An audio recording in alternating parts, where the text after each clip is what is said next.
আমার ঘরে তো কিছুই নেই, কি চুরি করতে এসেছিলে? আমাকে নয় তো? আমাকে এত অকৃতজ্ঞ মনে করলে? তুমি আমার জন্য এত করলে, শেষ পর্যন্ত আমি তোমার কি চুরি করবো? অত লোভী আমি নই।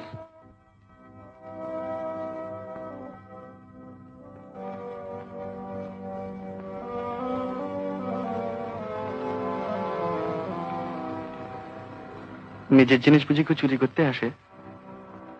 খুব বুদ্ধি তো। তোমাকে আর কৃতজ্ঞ হতে হবে না। কিন্তু লক্ষ্মী, কৃতজ্ঞ না হয়ে পারি কি?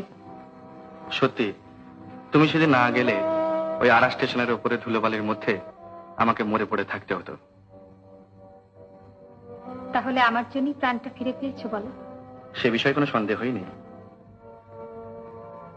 ওটা দাবি করতে পারি?